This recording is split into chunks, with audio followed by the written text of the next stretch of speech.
सत सोही। बंदी छोड़ कबीर परमेश्वर जी, ये आप सभी के पिता हैं, हम सभी के जनक हैं, पूरे असंख्य ब्रह्मांडों के ये पालक हैं। और पुण्यात्माओं, हम अपने पिता को भूलकर किसी अन्य से वो सुख, वो अपना राइट मांग रहे हैं जो कभी नहीं दे सकता, जो पिता दे सकता है।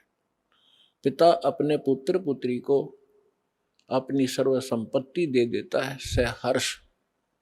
पिता को छोड़कर यदि हम किसी रिलेटिव से ये आस करें, वो कभी नहीं हो सकता।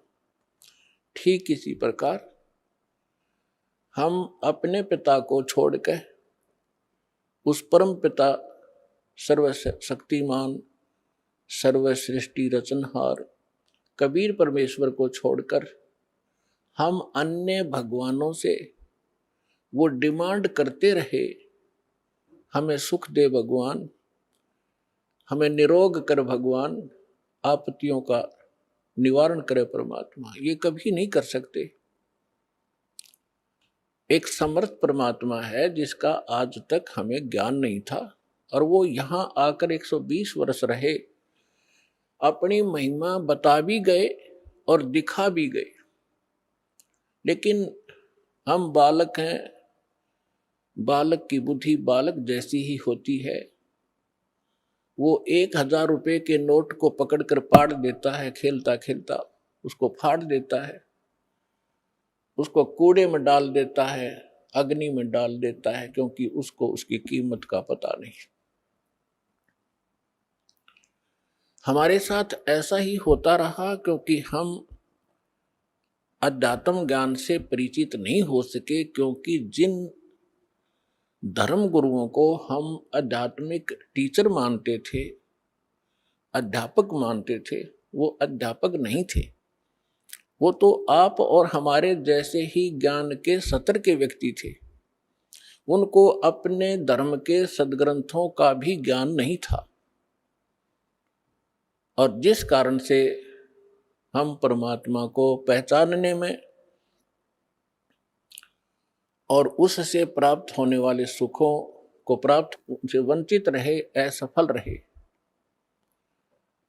अब उसी परमेश्वर ने दया करी, यहां आके अपना भेद बता के चले गए। उसके बाद अपने प्यारी आत्माओं को मिले, जैसा भगवान मिला ही करते हैं, उनका विधान है, वेदों के अंदर प्रमाण है कि वो पूर्ण परमात्मा सर्व सृष्टि रचनहार सबका पालक ऊपर के लोक में रहता है, सतलोक में, और वहां से सह शरीर चलकर आता है। यहां नेक अच्छी आत्माओं को मिलता है जो दृढ़ भक्त होते, उनको अपने से परिचित करवाता है, सचखंड सतलोक ले जाता है, फिर उनको वापस छोड़ देता है। परमात्मा से परिचित वो महान आत्माएं संत उस परमेश्वर के यथार्थ ज्ञान का प्रचार किया करते हैं, लेकिन उनकी संख्या कम होती है और वो ज्ञान सत्य होता है। पूरा विश्व असत्य ज्ञान से परिपूर्ण होता है, ओतप्रोत होता है, जिस कारण से हम भगवान को भी ठुकरा दिया हमने, और उन महापुरुषों के अमृतवाणी को भी स्वीकार नहीं किया जिन्होंने परमात्मा को देखा और पाया था। सत सोही।